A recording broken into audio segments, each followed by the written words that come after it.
የራበው ሰው አስብ ብትለው ይቸገራል። ስለዚህ መጀመሪያ ፊዲንግ ነው፣ እንስሳዊ ኔቸራችን ነው። የሆነ መብላት መጥገብ እንፈልጋለን። እዛ ላይ ሁሉም ስግብግብ ነው። ሩጫችን ወዴት ነው? ለህይወት ወደሚያስፈልገን ወይንስ ወደ ተስማማንበት? ከዛ ሃይማኖቶች ምድራዊ ሳይንስ የሚመራቸው ሆኑ። ከዛ ምድራዊ ሳይንስ በሚመራው ተቋም መንፈሳዊነትን ለመምራት ሲሞከር ፋላሲ ተፈጠረ። አሁን የሃይማኖት ተቋም የሚጨቃጨቅ ነገር ስታይ ነው that's not spirituality። መንፈሳዊነት አይደለም፣ ሃይማኖታዊነትም አይደለም። በቃ there is a problem። የሃይማኖት ሰባኪ ጠጠር የሚያቀብል ከሆነ ለተከታዩ ስሜታዊነት where is spirituality?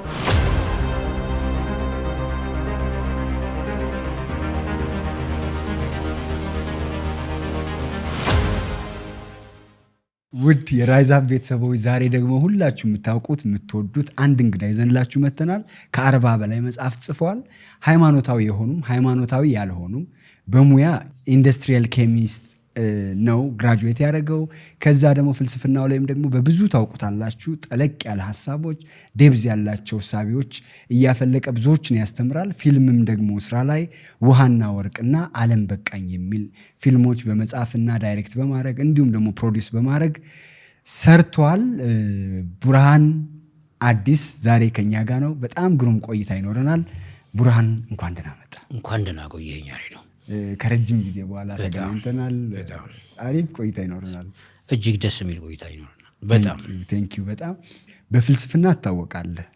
ኢንዱስትሪያል ኬሚስት ሆነህ ነው ተምረህ የነበረው፣ ግን በሱም ደግሞ የፈጠራ ስራዎች ሰርተሃል። የሳሙና ማሽን፣ የዘይት መጭመቂያ፣ እነዚህ ነገሮች ሁሉ ሰርተሃል። ግን በኋላ የነፍስህ ግፊት ወደ ፍልስፍና ነው ያመጣች።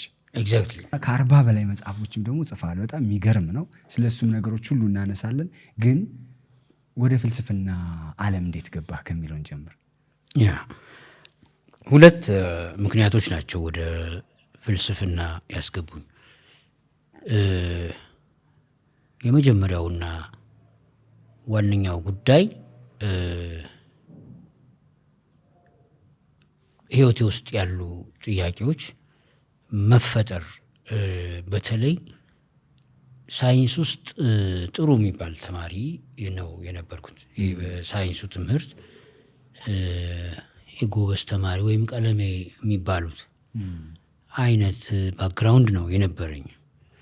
ግን አሁን ከባድ የሚባለውን የሂሳብ ትምህርት ጥያቄ ፈለጣ በምንለው ቋንቋ እሱን ታግለ መልስ ታገኛለህ ወይ ፕሩፍ ታደርጋለህ። ግን ፕሩፍ ስታደርግ ብትኖርም የሆነ የህይወት ጉዳይ ደግሞ የለም። ወደ ውስጥ ፐርፐዝለስ የመሆኑም ስሜት ይሰማልና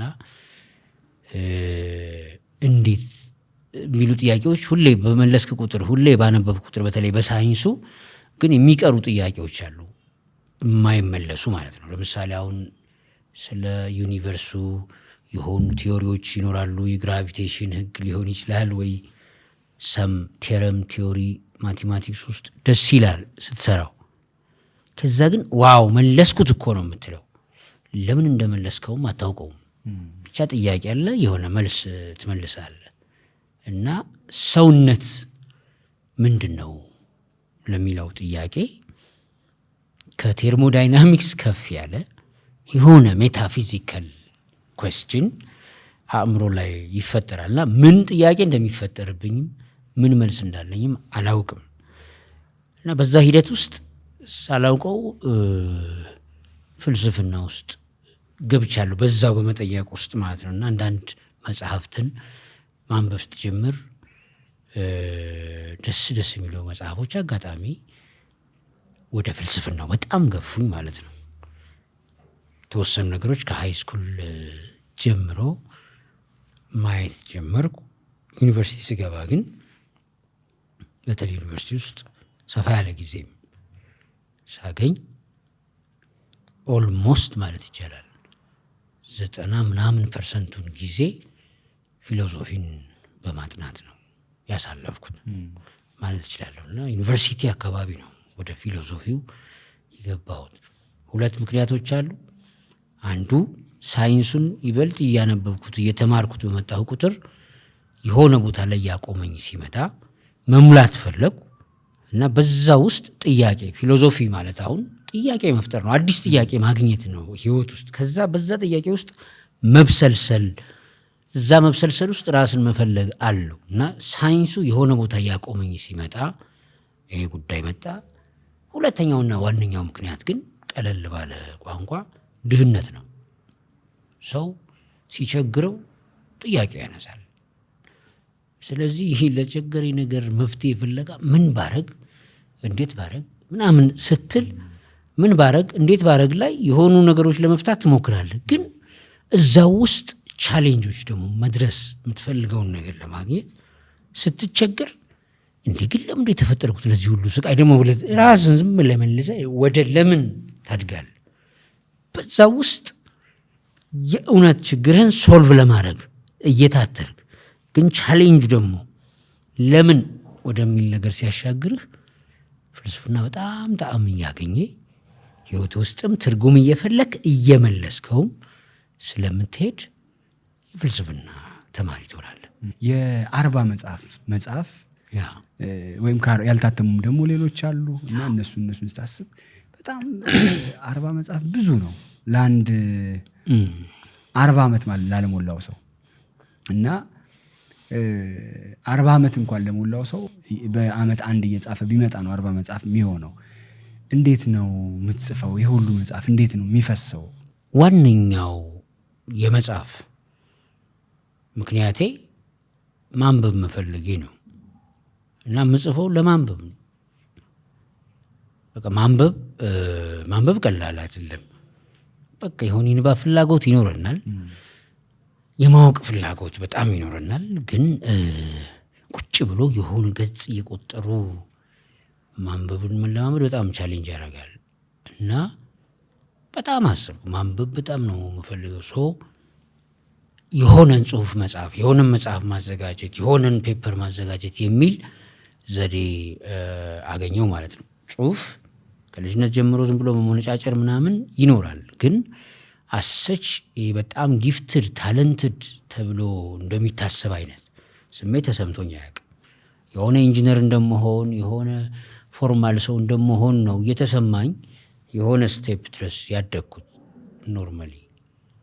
ግን ከፍ እያልኩ ስመጣ በእድሜም በትምህርት ሂደትም ወደ ፊሎሶፊው በተለይ ስሜት እየተዘነበለ ሲመጣ ማንበብ የሚባለው ጉዳይ በጣም አሳሰበኝ። ማንበብ፣ መረዳት፣ ማወቅ እና በጣም ለእያንዳንዱ ለምኖረው ህይወት ምክንያታዊ መሆን በጣም ውስጥ ያለ ወደዚያ ለመደርጀት ንባብ ያስፈልጋል። ስለዚህ መጽሐፍ ትክክለኛው ዘዴ ሆኖ ነው የታየኝ እና የሆነን ጉዳይ ለመጻፍ ሳስብ ለማንበብ ሳስብ በሆነ ኤሪያ ላይ በሆነ መስክ ላይ በዚያ ጉዳይ ላይ አንድ ርዕስ አበጃለሁ የምጽፈው። ስለዚህ መሀይም ሁኜ ነው የምጀምረው የምጽፈውን ጉዳይ ርዕሱን ብቻ ነው ላቀው የምችለው ወይም የተወሰነች ነገር። ስለዚህ ወደ መጽሐፍነት እንዲቀየር የግዴታ ማንበብ አለ። ስለዚህ በዛ ርዕሰ ጉዳይ ላይ ልጽፍ ነው። በጣም መጽሐፉ ስሜት እንዲሰጠኝ የሆነን ጥያቄ እንዲመልስ በደንብ አስበዋለሁ፣ እብሰለሰልበታለሁ ረጅም ሰዓት እና በዚህ ርዕሰ ጉዳይ ላይ በትክክል ብጽፍ መልስ አገኛለሁ ነው ጉዳይ። ሌላ አንባቢ መልስ ያገኛል ብዬ አላውቅም። በየትኛው መጽሐፌ ሁሉም የጻፍኩት ለራሴ ነው። ለምን ታሳትመዋለህ ካልከኝ ለራሱ የወደደውን ለወንድሙ ቢወድ ሰው ችግር የለውም። በዚህ ሎጂክ ነው እንጂ ባይታተሙም እንትን የለውም ማለት በጣም ጉጉ አይደለሁም ስለታተመልኝ ምናምን ማለት ነው። ግን አስነብበውኛል ብዙ እንድታነበር። በጣም የሚገርም ነው፣ በጣም የሚገርም ነው። እና ደግሞ እንትኑ ሜተዱም ለየት ያለ ነው። አሁን ብዙ ሰው የሆኑ ነገሮች ላይ እውቀት ይኖረዋል፣ ከዛ እሱን ነው የሚጽፈው፣ ስለኖረው ነው የሚጽፈው። አንተ ደግሞ እንዲኖርህ ነው የምትጽፈው። ታንክ ዩ በጣም ኤግዛክትሊ የሚገርም በጣም እንዲኖረኝ ነው የምፈልገው። በዚህ በፍልስፍና ህይወትን በመመርመር ሂደት ውስጥ ብዙ ጥያቄዎች ታነሳለህ። ሰው ምንድን ነው ላንተ? ሰው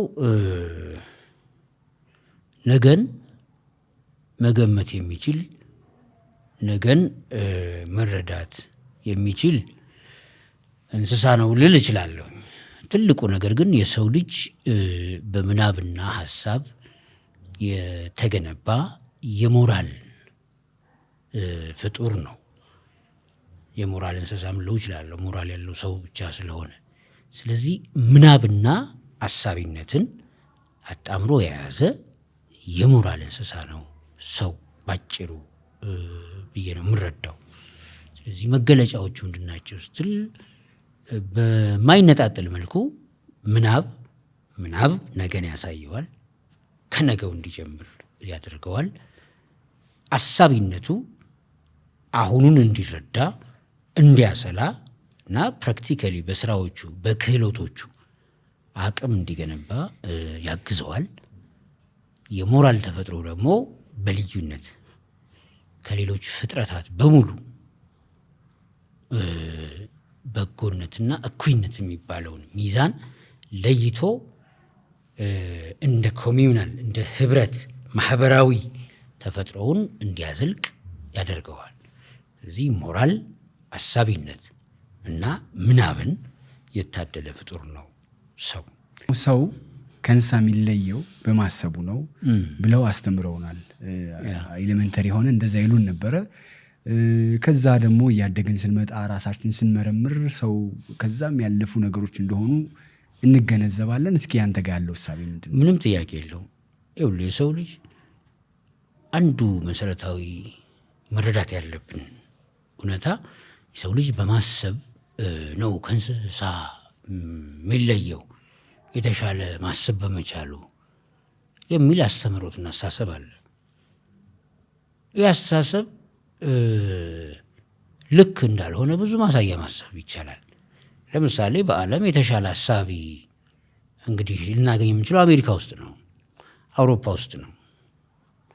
ግን በዓለም ላይ ከፍተኛ የጦር ቤዝ በዓለም ላይ ያላት ሀገር አሜሪካ ናት። በሁሉም እንግዲህ 5000 ማይል ርቀህ 10 ምናምን ሺህ ማይል ርቀህ ሩቅ ሀገር በድንበር ማትገናኘውን በምንም ማትገናኘውን እዛ ድንበር ላይ ሄደህ የጦር ቤዝ ስታሰፍር በአሳቢነት የተሻሉ ናቸው። አየህ፣ የተሻሉ የሚባሉት ሚሊተሪሊ ሰውን በመግደል ወይም የሌላን ሀገር ሪሶርስ በመውሰድ 6% አይሞላም የአሜሪካ ህዝብ። 50%ቱን ሪሶርስ ማኒፑሌት ኤክስፕሎይት ታደርጋለች። ፌር አይደለም። በዓለም ላይ በ4000 ዓመት ታሪክ ውስጥ ያልተፈጠረ ጦርነትና እልቂት፣ የሰው ልጅ ሞት በዚች 100 ዓመት ብቻ ተፈጥሯል። በዚህ 100 ዓመት ገዢዎቹ መሪዎቹ የተሻለ የሚያስቡት አውሮፓውያን ናቸው። 170 ሀገር ተፈጥረዋል። ገዢዎቹ የተሻለ የሚያስቡት ናቸው። ስለዚህ የቱን መሻላችን? በእነዚህ ሁለት የዓለም ጦርነቶችና አንድ ቀዝቃዛ የዓለም ጦርነት አለ። በእነዚህ ውስጥ 10 ሚሊዮን፣ 74 ሚሊዮን፣ 55 ሚሊዮን እንግዲህ 1914 በነበረው የዓለም ጦርነት ፈርስት ወርልድ ዋር 10 ሚሊዮን፣ በሁለተኛው የዓለም ጦርነት 74 ሚሊዮን፣ ከዛ በኮልድ ዋር 55 ሚሊዮን እንግዲህ እስከ 89 ማለት ነው። ከ1914 እስከ 1989 10 74 84 84 እና 55 ታየው ስንት ይሆናል? ወደ 130 ሚሊዮን። 100 ዓመት ባልሞላ ጊዜ ውስጥ የኢትዮጵያን ሕዝብ የሚያክል በጦርነት እንዲሞት ምክንያት የሆኑት በጣም የተሻለ ያሰቡት ሀገራትና ሕዝቦች ናቸው። በታሪክ ውስጥም ሲቪላይዜሽን ይሰራል። ሀሳቢነት፣ ማሰብ መቻል፣ ስልጣኔዎች ምናምን። ልክ ስልጣኔው እያደገ ሲመጣ ጨቋኝነት፣ አሮጋንስ የሚባለውም አብሮ ያድጋል እና ሰው ማሰብ ውስብስብ ነገርን የማሰብ ተፈጥሮ አለው። ምንም ጥያቄ የለም። በጣም ውስብስብ ምናብ ያልነው ነገን ሁሉ መገመት የሚችል እንስሳ ውስጥ የሌለ ሰው ላይ ብቻ ያለ ግን የሰው ልጅ በጣም ዩኒክ ተፈጥሮ የሞራል ኢንስቲንክቱ ነው። ሲወለድ እንኳን ወዲያውኑ እንደ በግልገል ቆሞ አይሄድም። 10 ምናምን ወራት አየው እዛው ካለበት አይንቀሳቀስም። የሆነ 6 ወር 7 ወር 8 ወር ሊፈጅበት ይችላል ለመዳ የሆነ ነገር እንኳን ለማድረግ። ለምን ኢምፓቲክ ሆኖ አየው በእቅፍ ውስጥ ማለት በአታችመንት ውስጥ በመያዝ ውስጥ እንክብካቤ በማግኘት ተፈጥሮ ውስጥ ነው ኔቸሩ ቢውልድ የሚሆነው። እዚያ ውስጥ ነው የሰው ተፈጥሮ ያለው። ስለዚህ ኮሚዩናል የሚያደርገው የሞራል አሳቢነቱ ሳይሆን የሞራል ተፈጥሮ ነው ሰውን የሚለየው። ያንን የሞራል ተፈጥሮን ካልኖረው ከአውሬ ከፋ ነው የሚሆነው። አሳቢነቱ ጭምር ለአውሬነት ነው የሚዳርገው። አንጎል ወይም ማሰብ መቻል ባይዘወይ ሰውን የሚመራው አንጎሉ ነው የሚመስለው ሰው አይደለም። ሞራል ነው የሚመራው። ግን አንጎሉ እንዲመራው ማድረግ ይችላል። ምን አድርጎ? አንጎሉን ለምሳሌ ራስ ወዳድ ለመሆን ቢፈልግ አንጎሉ ሰርቫንት ነው። ራስ ወዳድ እንዴት እንደመሆን ማሰብ መቀመር ይችላል። እውቀቴን እንዴት አድርጌ ሰዎችን ማኒፑሌት ለማድረግ ግን እውቀት እኮ ነው ጭንቅላት አይደል?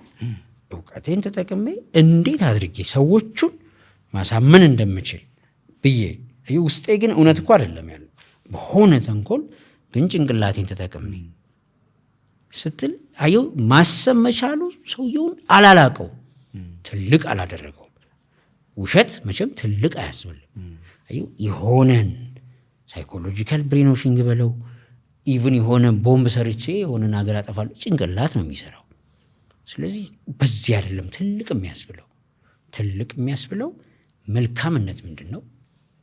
what is fair, what is unfair, what is good, what is bad። እዚህ ውስጥ ነው ልዕልና ያለው ማለት ከፍ ማለት ያለው። እዚህ ውስጥ ልዕልና አለ ስትል ኮሚዩናል በሆነ መልኩ በጣም ብዙዎች የሚቸገሩትን ለምን መጀመሪያ ስንጀምር ብዙዎቻችን ለምግብ ለማሁን የአብርሃም ማስሎን እንኳን ተስታዩ ከታች ሎር ያለው እንትን ለበጣም ቤዚክ ኒድ እንሯሯጣለን። የራበው ሰው አስብ ብትለው ይቸገራል። ስለዚህ መጀመሪያ ፊዲንግ ነው እንስሳዊ ኔቸራችን ነው። የሆነ መብላት መጥገብ እንፈልጋለን። እዛ ላይ ሁሉም ስግብግብ ነው። በጣም ሰልፊሽ ይሆናል ስጋነቱ ላይ ማለት ነው።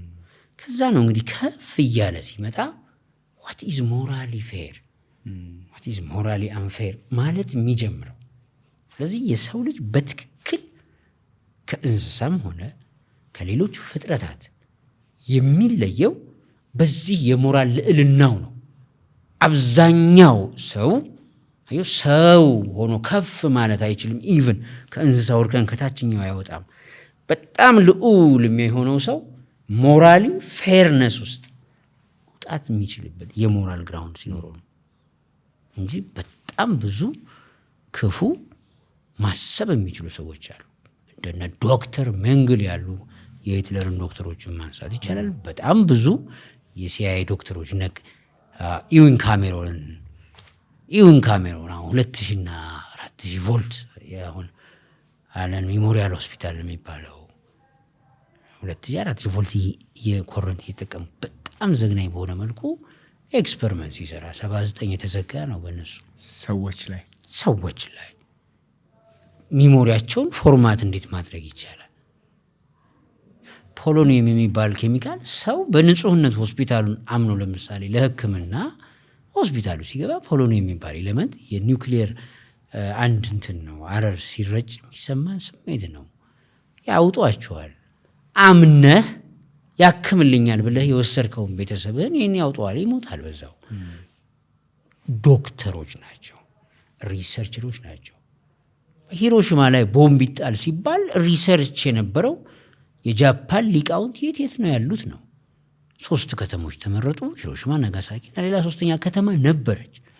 ውድመቱ ነው ትሩማን አስደንግጦት ያስቆመው። አሳቢዎቹን ከመታን ምናምን ብለህ የሆነ ማዕበል ላይ ስታረግ ልዕልናው የት ነው? ጭንቅላት ባሪያ ነው። ይሄንን ነው ማለት አሁን ሰው እንደ ጭንቅላትን ተጠቀምና አይደለም። የሰው ልጅ ጭንቅላቱን ለፈለገው ዓላማ በጎም መሆን ሲፈልግ መጠቀም ይችላል፣ እኩይ መሆን ሲፈልግ መጠቀም ይችላል። ግን ሞራሊ መዳኘት ነው በጣም ሰውን በልዩነት ልዑል የሚያደርገው። ለምን የራበው እንስሳ ምንም አይመርጥም፣ የኔ የገሌ አይልም፣ ይበላል። ሰው ግን አይ ብሎ አየው እዚህ ውስጥ የሆነች ርህራሄ ትኖረዋለች። ያቺ ርህራሄ ኢፌክቲቭነሱን ብትነሳበትም ግን በሌሎች መኖር ውስጥ ራሱን ያገኛል። ይሄ ነው ሰውን በልዩነት የሚለየው፣ ሰስቴን እንዲያደርግ የሚያደርገው ፐርፐዝፉልነስ የሚፈጥርለትም ማለት ነው። የአብርሃም ማስሎን ሃይራርኪ አንስተህልኛል። ታች ያለው ሰው ምግብ ብቻ ነው የሚፈልገው። ምግብ ብቻ ይፈልጋል ያልነው ሰው ወደ ልዕልና ከፍ ለማለት ወይም ደግሞ ሌሎች ነገሮች ሁሉ ሄደው ትልቅ ደረጃ ለመድረስ ወደ ልዕልናው እንዲመጣ ከዚህ ከታችኛው ስቴጅ አልፎ ወደ ላይኛው እያለ የሚዘረዝራቸው ነገሮች አሉ።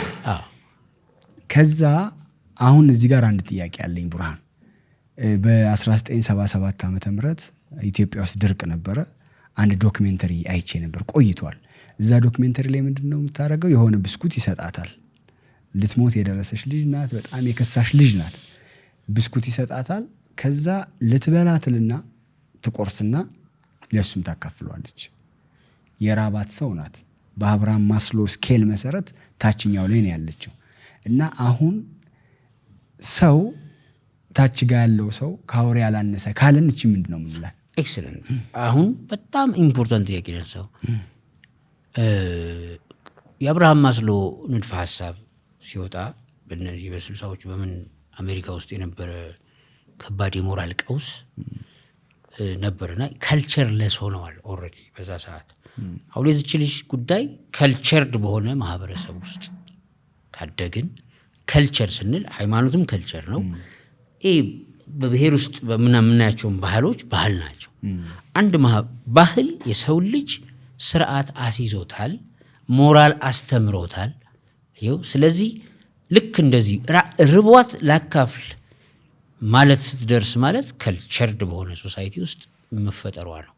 የአብርሃም ማስሎ ቲዮሪ ኢንዲቪጁዋሊስቲክ በሆነው አሜሪካ ውስጥ ምን ተፈጠረ ስትል ሳይኮሎጂው መጀመሪያና ስኪነር ምናምን በነበር ቢሄቪየሪዝም የሚባለው አስተሳሰብ በተለይ እነዚህ አሁን የነ ጀምስን ተተናው የነ ዊሊያም ጀምስን ተተማልን ፈንክሽናሊዝም ስትራግ ምናምን ያሉ ተተናቸው ግን ቢሄቪየሪዝም ይሄ ባህሪ የአይጥን ባህሪ በመረዳት የሰውን ባህሪ መረዳት የሚል በ20ዎቹ ጀምሮ እስከ 60ዎቹ ማለት ነው።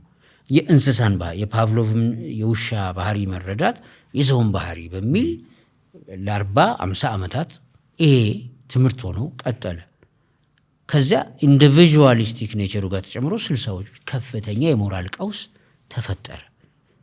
ከዛ ሂውማን ሳይኮሎጂ፣ ሂውማን ዴቨሎፕመንት፣ ፖዚቲቭ ሳይኮሎጂ እነዚህ ወደ ሰውነት የሚዘነበሉ ወይ በቃ ሰው መሆንን የሚሰብኩ ኤክስፐሪመንቶች፣ ሪሰርቾች ተደረጉ። እዛ ውስጥ አንዱ የአብርሃም ማስሎን ተውተዋል። ሰው ሲባል በአጠቃላይ ከኤክስፐሪመንት ስለሚጀምር ማለት ነው። ግን ከልቸርድ በሆነ ሶሳይቲ ግን የካርል ዩንግ አርኪታይፕ የሚላቸው እሳቤዎች ናቸው ቫልዩ ያላቸው። ከልቸርድ ስትሆን ባህል ሲኖር፣ እምነት ሲኖር፣ አንድ ማህበረሰብ እምነት ካለው ባህል ካለው ረሃብ አይገታውም፣ አያሸንፈውም ረሃብ። እዚህም ፕሩፉ ምንድነው? ካርል ማርክስ ወርከርስ ኦፍ ዘ ወርልድ ዩናይት አለ እና በቃ የራበው ሰው ይተሳሰራል ነበር ስሜቱ፣ ጉጉቱ። ግን አንደኛው ዓለም ጦርነት ላይ 50 ዓመት እንኳን ሳይቆይ አባት ሀገር ጀርመን እናት ሀገር እንግሊዝ እያለ ነው ሰው የዘመተው። አዩ ከሸፈ ማለት ነው። እና በጣም ቆንጆ ምሳሌ ነው ያመጣት ይቺ ሴት፣ ይቺ ህፃን ልጅ ይው ካልቸርድ ሞራል ደግሞ ባይዘው ለካልቸር የተዘነበለ ነው። ሃይማኖትና ባህል ሞራል አላቸው ማለት የሆነ ስርዓትን ማህበረሰብ ውስጥ ያሰርጻሉ። ጭንቅላት ኖረ አልኖር አይደለም በቃ ስርዓት። ስለዚህ ባህል ያላቸው ህዝቦች ለረጅም ጊዜ ኮኤግዚስት ያደርጋሉ፣ አብረው ይዘልቃሉ በየባህሎቻቸው ማለት ነው። እና የዚች ልጅም አሁን እንግዲህ ቱ ማች ኢምፓቲክ ቱ ማች ሂውማን ህፃን ነው። የከልቸር ጉዳይ ነው። ይቺ ህፃን አዘ ሴም ታይም አውሮፓ ውስጥ ወይ አሜሪካ ውስጥ ላታረግ አትችልም ወይ ብትለኝ ልታረግ ትችላለች። እናት ከልጅ ጋር በሚኖር አታችመንትም ሌላ ናቹራሊስቲክ ነገር ስላለ ናኒ ቤት አድጋ በአንድ ተወለደች የሆነ ግሩፕ ውስጥ አድጋስ ታረገዋለች ወይ ኩዌስችን ማርክ ውስጥ ነው የምመለከተውና ዋናው ሪዝን ከልቸር ውስጥ እስካለች በቃ ከልቸር ይበልጣል።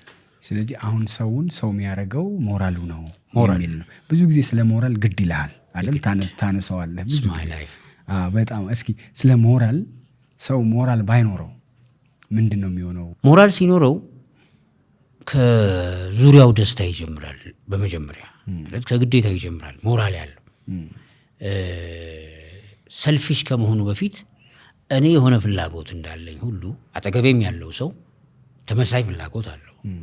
ሁለተኛ እኔ ለመኖሬ እና ህይወቴ ውስጥ ትርጉም ለማግኘቴ ለእኔ ትርጉም አጠገቤ ያለው ሰው መኖርና መከበር ትርጉሜ ነው። ጎዶሎዬን የምሞላው ዙሪያዬ ውስጥ ባለው ይሄ ኡቡንቱ የሚሉት ፊሎሶፊ ደስ ይላል። አያም ቢኮዝ ዩ አር የሚሉት ነገር ማለት ሰው ብቻው መሆን አይችልም። ባይ ዲፎልት ብቻውን የሆነ ጫካ ብትወስዶ ሌላ ፍጡር ነው የሚሆነው። ስለዚህ አብረህ ስትኖር በመጀመሪያ ደረጃ ከግዴታ ሊጀምር ብሎ ነው ሞራል ያለው ይሄ ሞራሊ የሚኖር ሰው። ስለዚህ ከልቸር ይሰራል። ከልቸሩ ምንድነው? ኮሚዩናል ነው። ከወንድሜ ከቤተሰቤ ወይም ከአካባቢ ወይም አጠገቤ ካለው ከግዴታ ሊጀምር ሲል ከግዴታው ሲጀምር ቅድሚያ የሚሰጠው አጠገቡ ያለውን አካል ነው። ቅድሚያ ስለሰጠው አጠገቡ ያለው አካል ደግሞ ባይ ኤኒ ሚንስ ክፉ አይደለም የሚያስብበት ሪስፖንሲቢሊቲ ይሰማዋል። በዚህ ህይወት ውስጥ ሲኖር እዚህ ውስጥ ምን አለ? መተዛዘን የሚባለው ሰንሰለት ይወለዳል። ከአንተ ፍላጎት ሲጀምርና ከእኔ ግዴታ ሲጀምር ሞራል ያለው ማህበረሰብ ምንድን ነው? ምንም ጥያቄ የለው። ይተሳሰባል፣ አይካካድም እና ሞር በቃ ህብረቱ አንድ አይነት መንፈስ እንዲኖረው እና በደንብ የተረጋጋ የማይፈራራ ማህበረሰብን ይፈጥራል። ሞራል ልዕልና ነው። እንደ ኮሚዩኒቲ ነው የምታየው። እና ሞራል ያለው ማህበረሰብ ከኃላፊነቱ ከግዴታው ይጀምራል ነው። ሞራል ያጣ ማህበረሰብ ከመብቱ ነው የሚጀምረው አንደኛ። ሁለተኛ ሰልፊሽ ነው፣ ራስ ወዳድ ነው። ሶስተኛ ለማሸነፍ መንገድ ከጀመረ ኮምፒቲሽን ነው ልኩ ይልህና ኦልሬዲ ማሸነፍ የጀመረ አካል ስለሆነ የሆኑ ኤክስኪዩዞች የሆኑ ምክንያቶች እየሰጠ ራሱን ስለማደለም ነው የሚኖረው። ሞራል ያለው ማህበረሰብ ስለ ኮምፒቲሽን አይደለም፣ ኮኦፕሬሽን፣ ይሄ ስለ መተባበር ስለ መፎካከር ሳይሆን ስለ መተባበር፣ ስለ መሞላላት። የመሞላላት ይባል ምናምን ሽማግሌዎች ቋንቋ ሆኖ አይደለም። ሰዎች አብረው ሲኖሩ ይሰካካሉ የለም እና እዛ ውስጥ ትርጉም ያገኛሉ። በትክክል እኔ ያለኝ ኳሊቲና አንተ ያለ ኳሊቲ በመለያየቱ ሲገጣጠም ያኖረና የህይወት ትርጉም ነው የሚሰጠን። ሁለት ከግዴታዬ ስጀምር እዚህ ቢሮ ውስጥ ሰራተኞች ኦን ታይም ሲገቡ ማለት ግዴታዬ ብለው ሲያስቡ ያቺ የምትከፍላቸው ወርሃዊ ክፍያ እንዳታልፍባቸው ድንገት እንኳን ባንክ ምናምን የሆኑ ነገሮች ቢያዙብህ ቀድመህ እጅግ በጣም ነው የምትሯሯጠው እንዳያልፍባቸው እዚህ ጋር ኮሚትድ ስለሆኑ። ሞራል ያለው ህዝብ ከግዴታው ይጀምራል። ሞራል የሌለው ህዝብ ሰልፊሽ ነው፣ ከመብቱ ይጀምራል። ሞራል ያለው ህዝብ መተባበር ላይ ያምናል። ሞራል የሌለው ህዝብ ተፎካክሮ ስለመብለጥ ያሸንፋል። ሞራል ያለው ህዝብ አንደኛነትን አያስበልጥም። እንደ ማህበረሰቡ ምንድነው ሚናዬ በማህበረሰብ ውስጥ ብሎ የሆነን ሚና ይፈልጋል እንጂ አንደኛው እኮ እኔ ነኝ የሚል የደረጃ እርከን አያወጣም። ይሄ ነውና ሞራል ኢዘኪ አንድን ማህበረሰብ ለመተርጎም እና ማህበረሰብ የማህበረሰብ የሰዎች ስብስብ ስትል ባህል የሰው ልጅ ተፈጥሮ መሆኑን የምታየው በምንድን ነው? ለምሳሌ ሃይማኖት ጥንታዊ ነው። የሆነ መለኮት ይፈልጋል ሰው የሆነን ነገር ሳይፈጥር የሰው ልጅ ማለት ነው። የሰው ልጅ አሁን ይሄን ፈጠረው፣ ስም ሰጠው። ይሄን ፈጠረው፣ ስም ሰጠው። የሆነን ጉዳይ ወይ ዲስከቨር አድርጎ የሆነ ወርቅ አገኘ። ለምሳሌ ወርቁን ካገኘ በኋላ ነው ወርቅ ጎልድ ስም የሚሰጠው። ፈጣሪ የሚል ስም አየው ያለ ምንም ሴንስ ሊያመጣ አይችልም። በቃ ውስጡ ላይ የሆነ ኢንስቲንክት አለ። በቃ ፈጣሪ የሚል ቃል አንደበቱ ላይ የሆነ ስሜቱ ላይ መሰማት ማለት አታችመንት አለው፣ ኔቸሩ ላይ የጎዶሎነት ስሜት አለው። ስለዚህ መሙላት ይፈልጋል፣ ፐርፌክት መሆን ይፈልጋል። ስለዚህ ፈጣሪ የሚለውን ቃል የሆነ ኤግዚስተንስ እንኳን ትተን እንዲሁ ብናስብ ሞራሊ ልክ የሆነ አየው ምሳሌ የሆነ ፍትሃዊ የሆነ ሰጪ የሆነ እንዲህ የሚሉ ቃሎች ፈጣሪ የሚለው ኮንሰፕት ውስጥ ያሉት አላባዎች ስትመለከታቸው የሞራል ነጥቦች ናቸው። እዛው ውስጥ አየው ሰዎች ከጥንት ጀምሮ ሳይንስን ከመፍጠራቸው ሳይንስ መቼ እንደጀመረ እናውቃለን። ፍልስፍና ዓመተ ምሕረቱን ቀኑንም መጥቀስ እንችላለን። አለው መነሻ። መለኮቱ ግን ማንም ፍሮም ታይም ኢሚሞሪያል ፈረንሳይ ውስጥ ከ70,000 ዓመት በፊት ዋሻ ውስጥ የተገኙ ስዕሎች አሉ። መለኮት አላቸው። 70,000 ማለት እንግዲህ በዚህ በአርኪኦሎጂ በምኑ እነዚህ በሂስቶሪካሊ ባሉ እንኳን ፋይንዲንግስ እና ፍሮም ታይም ጊዜ ከማያስታውሰው ጥንተ ዘመን ጀምሮ ሰው አየው ከመለኮቱ ጋር ማለት ሞራል መለኮታዊ ጉዳይ ነው። መለኮታዊ በቃ ከሆነ ፐርፌክሽን ጋር ነው። ሜታፊዚካል ነው እንጂ ዝም ብሎ እንትን አይደለም። ጥያቄው ሞራል የሌለው ህዝብ ምን ይመስላል? ቅድም ያነሳናቸውን ይመስላል። አዎ ይመስላል። ብዙ ጊዜ ነገሮችን በተለየ መንገድ ነው የምታያቸው።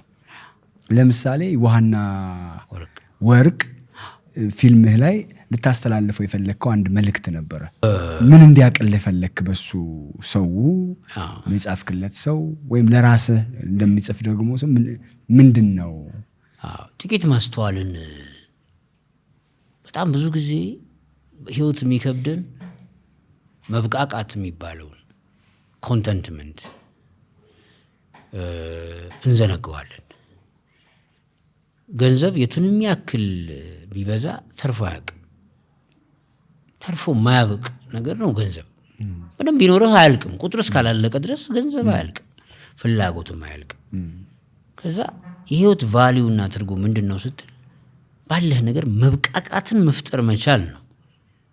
አብዛኛው ሰው የዛሬ 10 ዓመት የዛሬ ምናምን 2 ዓመት 10,000 ብር ደሞዝ ያለው ዛሬ 40,000 ብር ቢያገኝ የዛሬ 2 ዓመት የነበረው መጋረጃ ዛሬ እኩል 4 እጥፍ ያድጋል። አሁን ፍላጎትም ፕሮዳክትም የሚሄዱበት ርቀት አለ። ሰዎች ግን ቫሊዩ የለም ኮንተንትመንት መብቃቃት እና የሆንከውን ማመን መጀመሪያ ኢዝ ቬሪ ዋይዝ ስታርት ማለት ነው። ለምሳሌ ውሃ ርካሽ ነው፣ ለህይወት አስፈላጊ ነገር ነው። በጣም ኢምፖርታንት። ወርቅ አለት ነው፣ ውድ ነው። ግን ኮንቬንሽናሊ ሰው ተስማምተንበታል ስታንዳርድ እንዲሆን ውድ ነው ዋጋው። ስለዚህ እኩል ሚዛን ያላቸው ወርቅና ውሃ ብትወስደው ምንም አይገናኝም። ኢቭን 1 ግራም ወርቅ እና የሆነ ይሄን ቤት የሚሞላ ውሃ እኩል ወርቁ ውድ ነው። ኤቭሪዴይ ሩጫችን ለወርቅ ነው። ስለዚህ ውሃና ወርቅ ላይ ምንድነው ሩጫችን? ወዴት ነው? ለህይወት ወደሚያስፈልገን ወይንስ ወደ ተስማማንበት መሮጥን ወደ ተስማማንበት? አሁን ቢሮክራሲ ምናምን እነዚህ የሚፈጠር ይሄ ሞደርኒዝም ያመጣቸው የሆኑ ነገሮች አሉ። በቃ ቫልዩ አድ አድርገህ ሳይሆን የሰዓት ፊርማ ፈርመ ሰዓቱ ካልደረሰ መውጣት አትችልም፣ ስራም ባይኖርህ እንዲህ አይነት ነገሮች የተፈጣጠሩ ነገሮች አሉና ውሃና ወርቅ ላይ ለህይወት ዋጋ የምትሰጠው አስፈላጊ ነገር ውሃ ነው። ስለዚህ ሰውየው ቀለበት አያረግላትም ለሚስቱ፣ ውሃይ ወርቅ አይላትም፣ ውሃይ ነው የሚላት። እዚህ ጋር በብልቃጥ ውሃ ይዞ ይሄዳል። በረሃ ላይ ድንገት ቢያንቀው የሆነ ነገር ያቺ ውሃ ህይወትህን ታድናለች። ርካሽ እኮ አስፈላጊ ነገር ግን ኤቭሪዴይ ሩጫችን የሆነ አማውንት ኦፍ ወርቅ በለው ያው ገንዘብ ለማግኘት እንሮጣለን። ቤት ያሉትን ቫሊዎች አተናቸው ግዴታ እስከሆነብን ሊሚት ብንሄድም ግን ኮንቴንትመንት ላይ መብቃቃትንም መለማመድ ይሄ ማከማቸት ብቻ ሳይሆን መኖርንም መለማመድ አልቻልንም። ውሃና ወርቅ ውሃ ወይስ ወርቅ ማለት ይቻላል። ግን ህይወታችን ውስጥ ውሃና ወርቅ አሉ አስፈላጊና ያው ተለምዶ ብለን የምንዋኝባቸው ማለት ነው። ስለዚህ ተለምዶ ነው የሚያሮጠን። የወርቅ ዋጋ የስምምነት ጉዳይ ነው። በቃ ኮንቬንሽናል ስታንዳርድ። ስለዚህ ውድ ዋጋ ተመን ሶ ኤክስፔንሲቭ ገንዘብ ነው። ስቶር ታደርገዋለህ ምናምን እንደዚህ ትሮጥበታል፣ ታከማቻለህ። ከዛ የሆነ መኪና ነበረ እንደገና ትቀይራለህ ምናምን ሩጫ ነው። እዚህ ጋር ግን እየኖርክ ነው ወይ? ለህይወት አስፈላጊ የሆነውን ቴስት ኦፍ ሃፒነስ፣ ቴስት ኦፍ ባላንስ ምናምን የምትላቸውን ነገሮች እየኖርናቸው አይደለም የሚለው ፍርሃት ፈጠረብኝ ስሜት።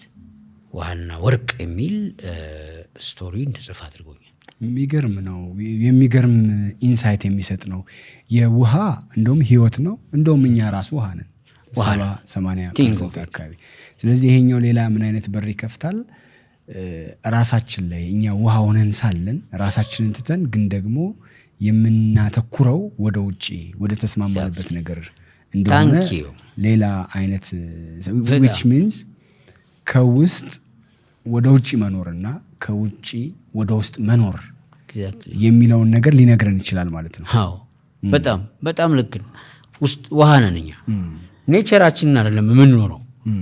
የኛ ተፈጥሮ ለምሳሌ አሁን ፋሚሊ በጣም ሃፒነስ አለው፣ ስናጣው ፔን አለው። በቃ you can feel it።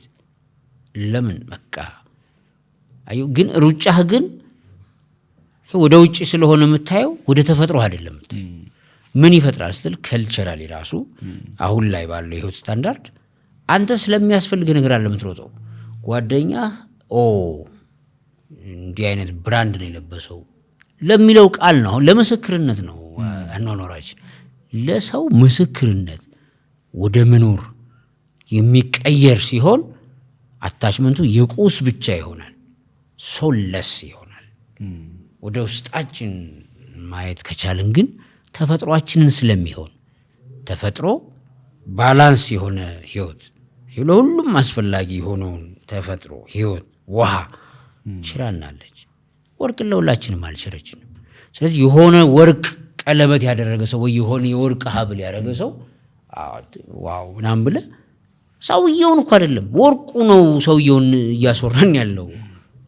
ኮንተንትመንት is very important። ሰው አይታይም። አሁን ያሬድ አይታይ። ያሬድ እጅ ቢቆረጥ ያሬድነት ይጠፋል ማለት ውስጥ አንተነት አይጠፋል። እዚህ ጋር እሳት ቢያቃጥልህ በቃ ሰው አይታይም። እኔ አልታይም፣ የምታይ አይደለሁም፣ የማይታየው ነው። ሳወራ መታየት እጀምራለሁ፣ ስኖር መታየት እጀምራለሁ። ስለዚህ ሰው ስራውን ነው፣ ድርጊቱን ነው፣ እንቅስቃሴውን ነው፣ አንደበቱን ነው whatsoever እያል በእንቅስቃሴዎቹና በክዋኔዎቹ ነው ዲፋይን የምናደርገው። እዚህ ጋር ሊቆረጥ ይችላል፣ እዚህ ጋር ሊቆረጥ ይችላል፣ ቆሻሻ ልለብስ ይችላል፣ ንጹህ ልለብስ ይችላል።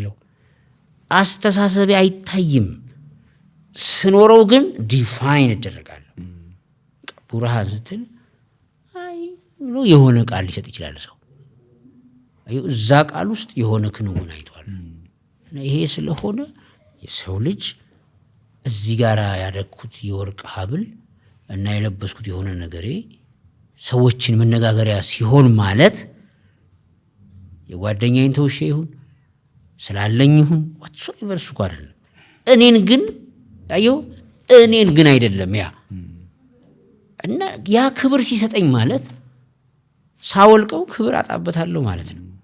ስለዚህ የሆነ መሸከመው አካል የሆነ ነገር እሱ ነው ማለት ነው እኔን ዲፋይን የሚያደርገኝ ስትል አመለካከትህ ካንተ ጋር በህያውነት የሚቆየው አመለካከትህ attitude, the way you see the world, the way you see things, the way you define ራስን የምታይበት የምትተረጉምበት ዓለምን ማይንድ ሴትህ አይደለም ማለት ነው።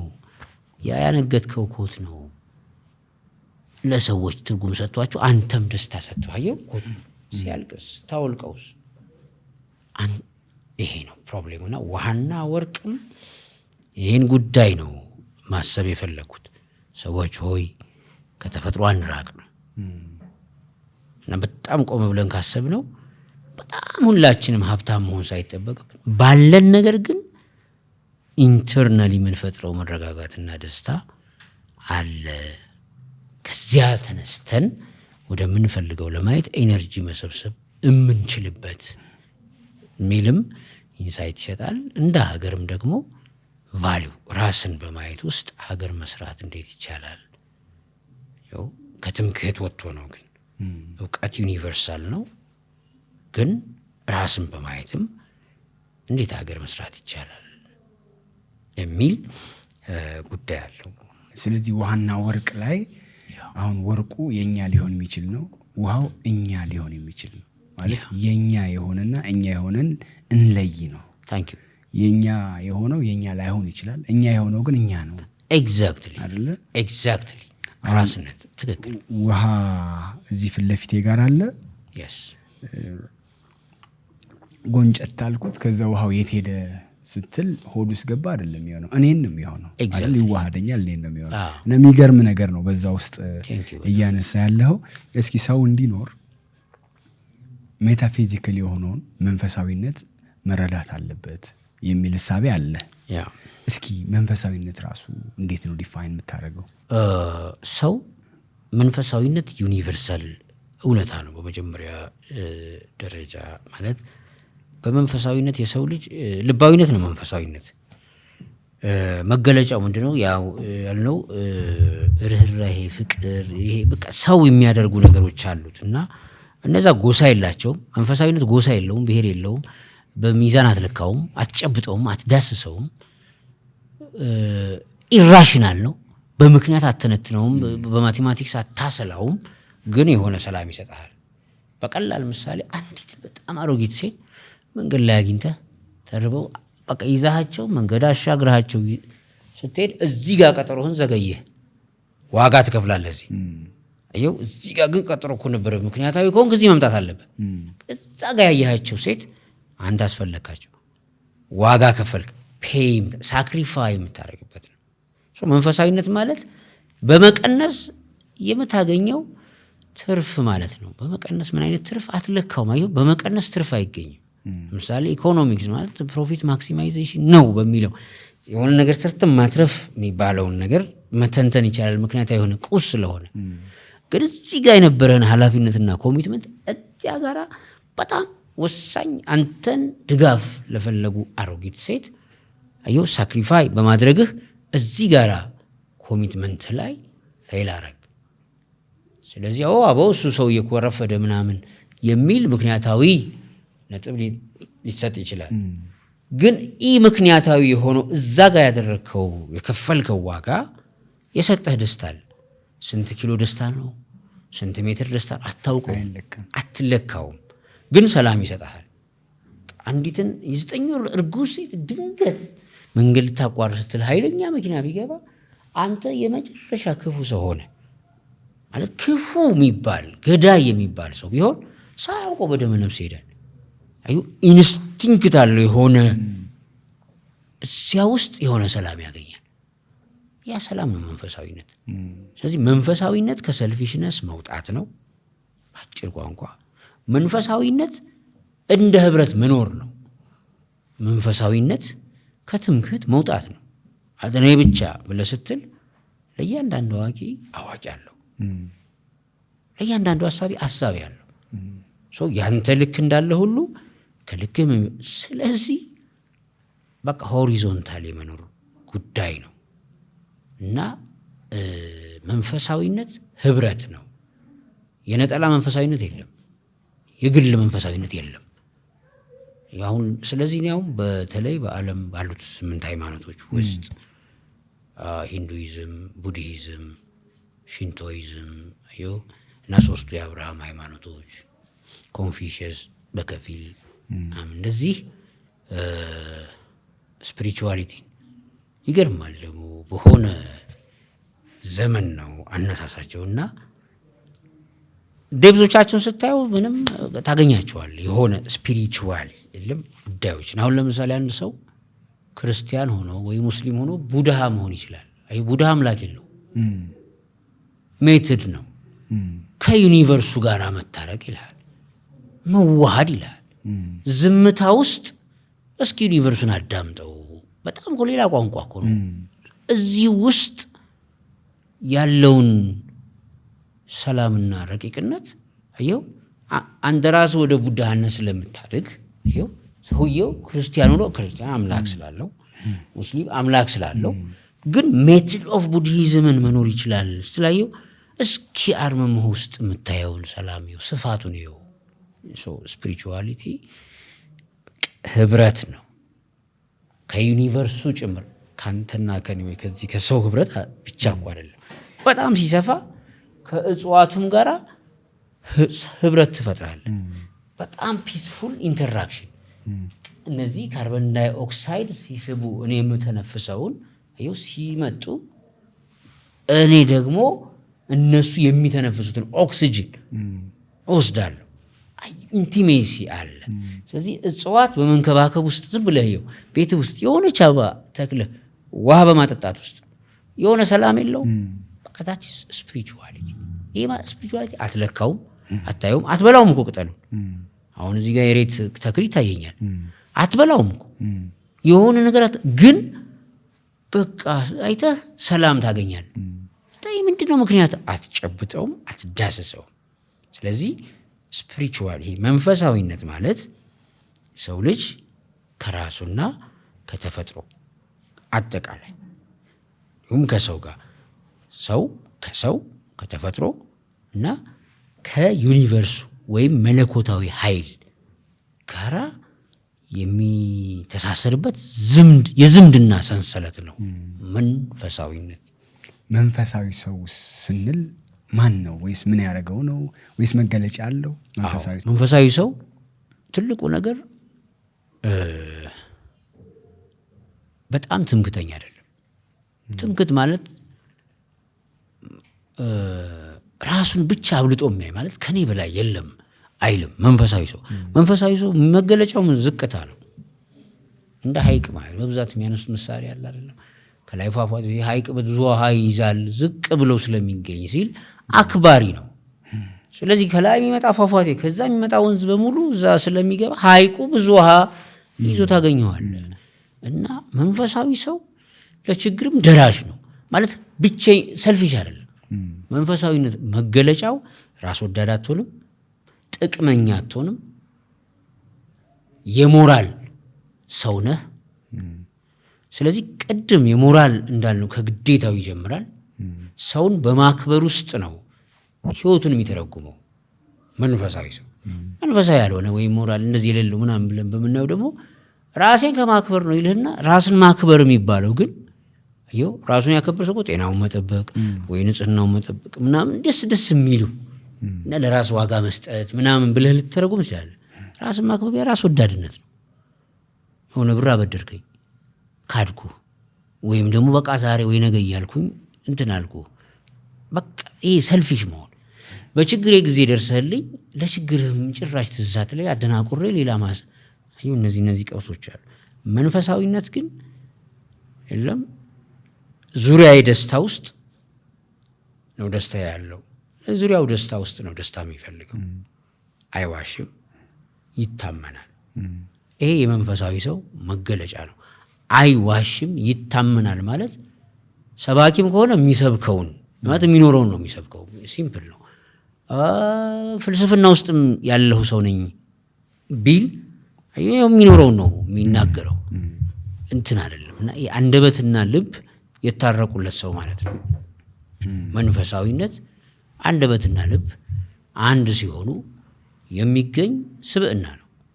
በዴፊኒሽን አስቀምጠው ከተባለ መንፈሳዊነት አንደበትና ልብ ሲታረቁ የሚገኝ ስብዕና ነው። መገለጫዎቹ ምንድን ናቸው? የሞራል የበላይነት ነው።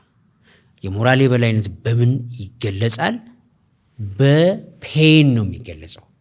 በፔን ሳክሪፋይ።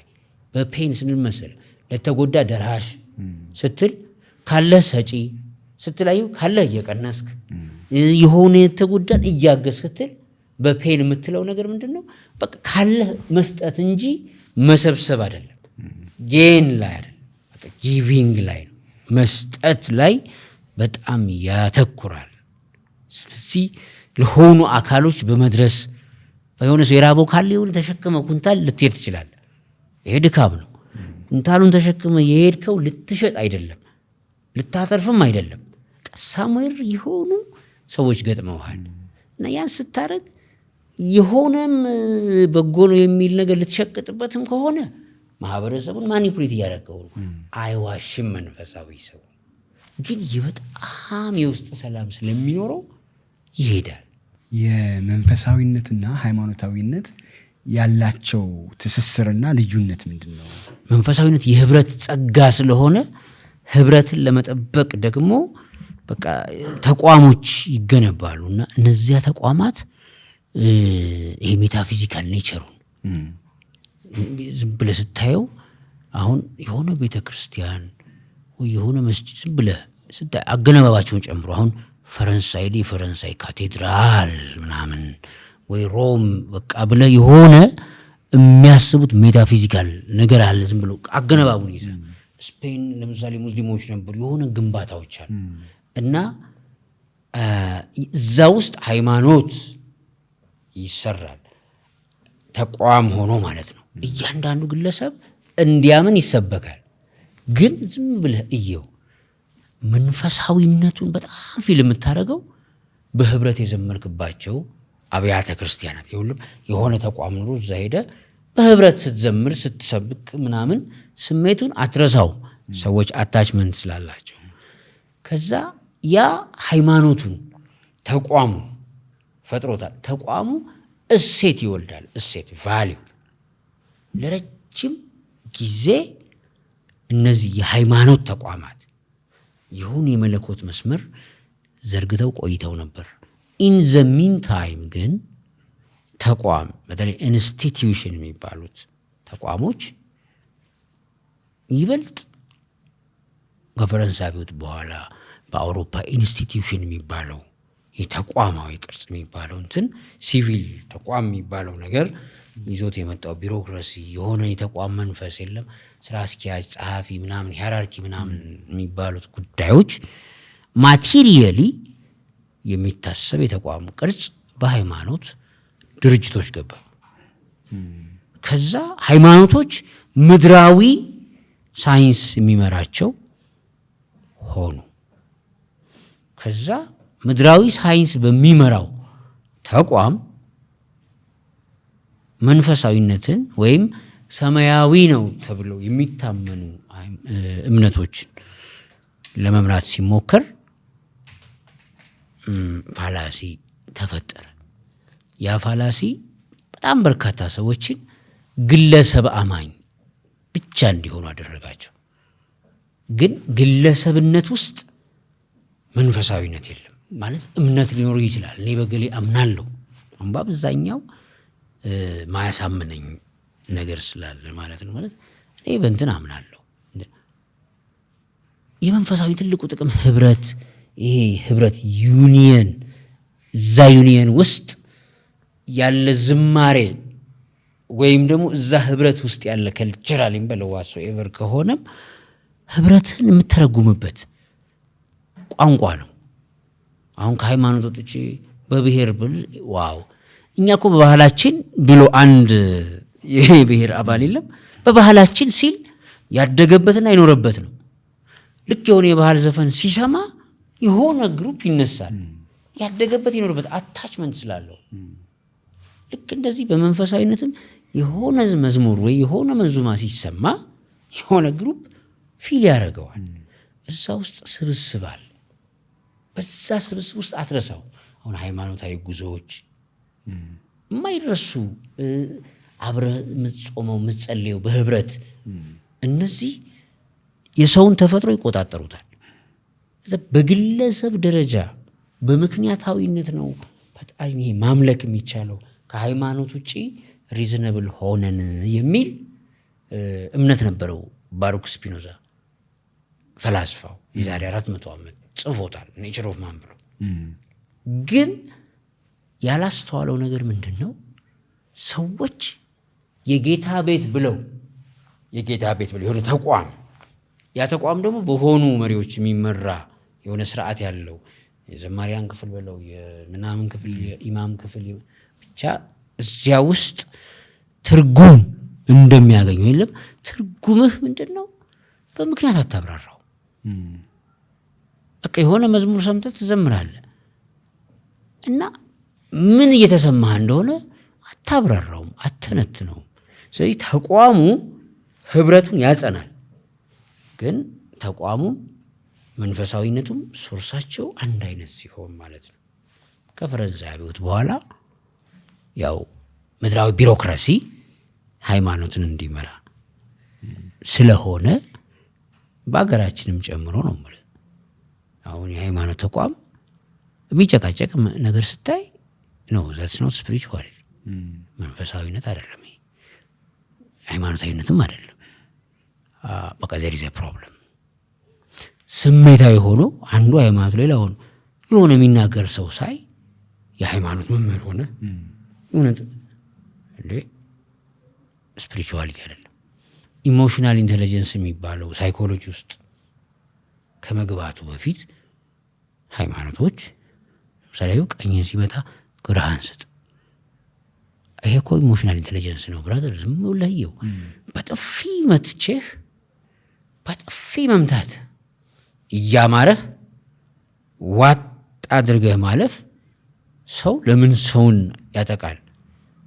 ንዴቱ፣ ስሜታዊነቱ whatsoever ውጣ ስታልፈውስ ለይቅርታ አመቻቸው ነው ፖይንቱ።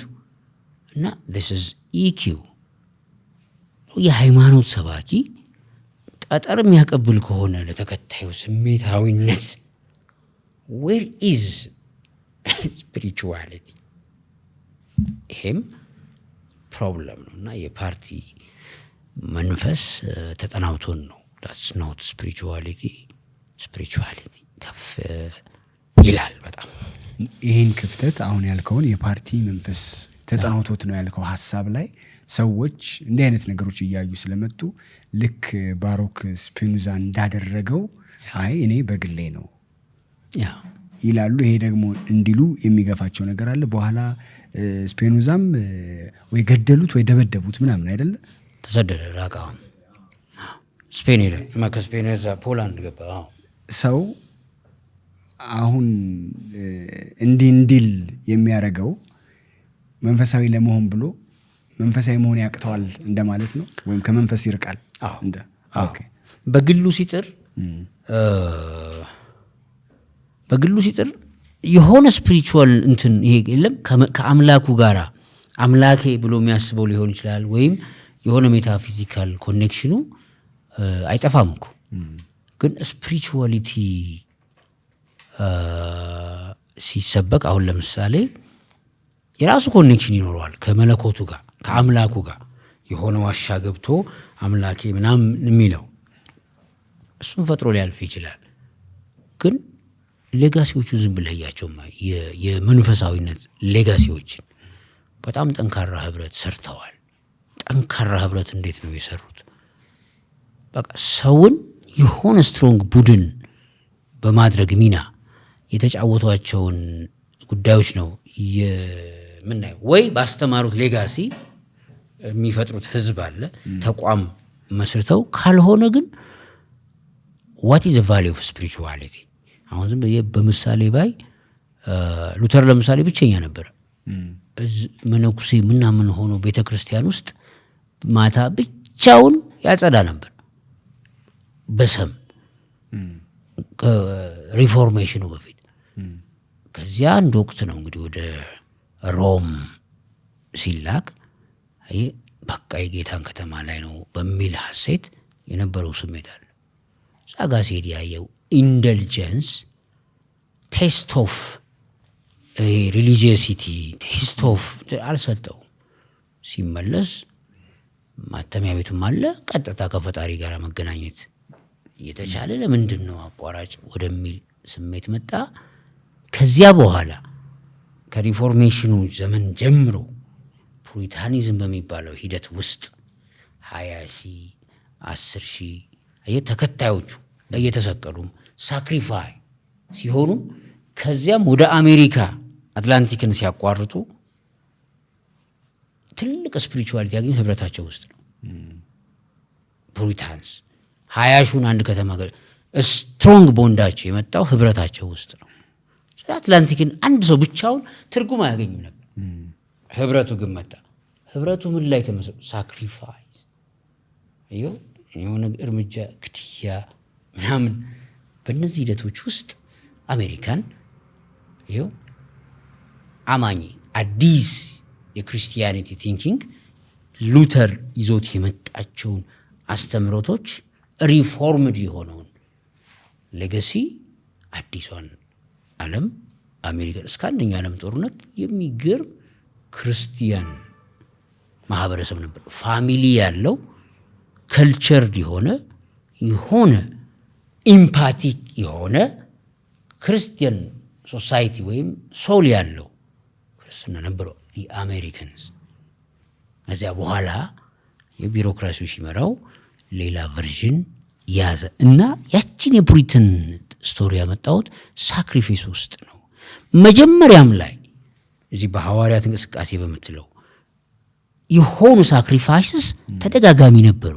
እነዚህ ሳክሪፋይስስ በሆነ እንግዲህ አየርላንድ ጥግ በሆነ ቦታ ጥግ ካታሪስ የሚባሉ ነበሩ። የሆኑ በጣም ብዙ ግሩፖች ናቸው። የሆነች ገጠር ውስጥ ይገባሉ፣ ህብረት አላቸው። ሳክሪፊሱ ያሰባስባቸውና ትርጉም የሚያገኙት ህብረታቸው ውስጥ። ያ ህብረታቸው ሃይማኖት ነው። ህብረታቸው ውስጣቸው ግን ልቦናቸውና መለኮቱ እምነታቸው የየግል መንፈሳዊነታቸው በዚህ ውስጥ ጠንካራ ቦንድ አግኝተዋል። በእስልምናም ስትሄድ ነብዩ መሐመድ መጀመሪያ ማስተማር ጀመሩ። ዳሩል አርቀም የምትባል የሆነ አንድ ወርቀም የሚባል ወጣት ቤት ውስጥ 40 እስኪሞሉ ተገልለው እጅግ በጣም ግን ስትሮንግ ቦንድ ሆነው ነበር። ልክ 40ኛቸው ላይ ሲደርሱ ከተማ ውስጥ ወጥተው እውነትን ከያዝን እውነትን ከያዝን በኋላ እንዴት ነው የምንሸሸው? መፋለም። ወደ መሃል ከተማ ገቡ። ሳክሪፋይስ ከተማ ውስጥ መደብደብ ጀመሩ። ተጋፈጡ። እዛ ህብረት ውስጥ ሪሊጂየሲቲ አለ። በቃ ይሄ ሪሊጂየሲቲ ምን ፈጥሯል? ሳክሪፋይ ስትሆንም የበለጠ ትበረታል፣ ትጠነክራል። ከዚያ አውቶፑት ይኖርሃልና ሳክሪፊስ ዋጋ ያስከፍላል። ሳክሪፊስ አሁን መሲህ እንደምትለው ህብረት ይሰራል። መንፈሳዊነት ግልህ ልብህ ከመለኮቱ ከሜታፊዚክሱ ጋር ሲተሳሰር ነው። ሪሊጂየሲቲው መንፈሳዊነት ይሄ ሆሪዞንታሉ ደግሞ ሪሊጂየሲቲ ይሄ መንፈሳዊነት ልብህ ውስጥ ያለው ጽናት ስትሮንግ ሲሆን ቡድን ይፈጥራል፣ መሰሎቹን ይፈጥራል። አትላንቲክን ሲያቋርጡ ፔንፉል ነው። 6,000 ምናምን ኪሎ ሜትር ከዛ እዚህ ጋር 20,000 እዚህ ጋር ሲገደል በማግስቱ 20,000 በስተው ያገኛል። አሜዚንግ ነበረ ንቅናቄው። that was another story of humanity ማለት በሳክሪፊስ ውስጥ በመገደል ውስጥ መብዛት አይው ፓራዶክስ ግን ትርጉም አለው። በዚያው ሶሳይቲ ተገምቷል። ስለዚህ ሁለቱ ልዩ አንድ ሰው ለበግሌ መንፈሳዊ ልሁን ቢል ህብረቱን ወይም አቻውን እስካላገኘ ድረስ ቦንዴጁን እስካልፈጠረ ድረስ መንፈሳዊ ነው ልንለው አንችልም ነው። ጎዶሎ ነው መንፈሳዊ በቃ ጎዶሎ ነው። አይሞላም። ምልአቱ ያለው ህብረት ውስጥ ነው። ለምሳሌ ክርስቶስና ምሳሌ አሁን በጣም ሚኒንግ አለው። ለምሳሌ መሲህ ሆኖ አለፈ። አየው መስዋዕትነቱ ውስጥ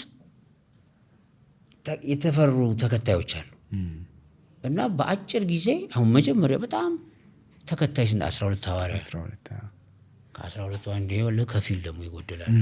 ይሁዳ ግን እነዚህ 12 ስትሮንግ ሰዎች ከ12ቱም ደግሞ የሆኑ ፊክስድ ግሩፕስ ያመጡትን ኢምፓክት ስታየው ዛሬ ክርስቲያኒቲ 40% of the world እንዴት ክርስቲያን ሆነ ብለህ ስታየው የሆኑ ደግሞ ነቢያት በሆነ ሪፎርም የሆኑ ተከታዮችን ወዲያው አፍርተው ታያለህ እኮ። ግን ሳክሪፋይ መስዋዕት የሆነው አዩ መሲህ ተከታይ እንዴት አፈራ ስትል አዩ እንደ ግለሰብ የሆኑ ፓዮኒርስ ጀማሪዎች ኑሮት መልእክቱን ካደረሱ በኋላ ተከታዮቹ ይበዛሉ። እነዛ ተከታዮች ውስጥ በጣም ስፒሪቹዋሊቲ የምታየው ህብረት ውስጥ ነው። ለምሳሌ አንጾኪያ ላይ ክርስቲያን ተባሉ የሚለው አሁን ቅድም በጀመርኩት በዛ ላይን ውስጥ ጳውሎስ ባስተማሩት ምናምን ሲል የሆነ ስፒሪቹዋሊቲ መንፈሳዊነት የምትጓጓለት ከተማ የምትጓጓለት አቻ ታገኛለህ። ህብረቱ ውስጥ ትርጉምም አለው። ሙስሊሞቹም እንደዚሁ መዲና ብለው ሲሉ ለሙስሊሞች ትርጉም የሚያገኙት ህብረታቸው ውስጥ። ነጠላው ግለሰብ ላይ እምነቱን ሊፈልገው ይችላል፣ ግን የስፒሪቹዋሊቲ ትርጉም አዩ ልባዊ ስለሆነ ደም ውስጥ ትስስር ይፈልጋል። ሰው ልብ ውስጥ ሰው ላይ ነው። ካልሆነ ሰልፊሽን አየው ለምብቻህን በቃ ስትል አይደለም አትሞላም። አው በበረከት ነው መንፈሳዊነት በማበርከት በመድረስ የሆነ ብዙ ይሄ ነው። ይሄንን ነው ለውስ ያደረግነው። ስለዚህ በእኛ ሀገር በክርስቲያኒቲም ከስቲፋኖስ ጀምሮ ባለ ሳክሪፊስ በሙስሊሞቹ ከመጀመሪያዎቹና ሐምዛ ሳክሪፊስ ጀምሮ የተኖሩ ደስ የሚሉ ስፒሪቹዋሊቲስ አሉ፣ በጣም ዩኒቨርሳል። አሁን ያንን ሌጋሲ ወይ አልገባንም ወይ ትተናል ምናምን ነው። ከዚያ ሞተን በሌሎችም ጉዳዮች ስናይ አይ እንደው ዩኒቨርሳሊስ ብናስብ ጋር የሞራል ሰው በመሆን ስፒሪቹዋሊቲ ይገለጻል። የሞራል ሰው በመሆን ሃይማኖት ሞተ። አዎ የሞራል ሰው በቃ ሞራል። ግን ሞራል ስታዩ ሜታፊዚክሱ ደስ ይላል። አይጨበጥም፣ አይዳሰስም፣ አትለካውም። ግን ኢምፓቲ አለ። ኢምፓቲ ትርፍ አይፈልግም። መስጠትን ትኩረት ያደረገ ልዕልና ነው። በጣም አሪፍ እንግዳችን ስለሆን ካሁን በኋላም ደግሞ ቤተኛ ስለምትሆንልን ከልብ እናመሰግናለን።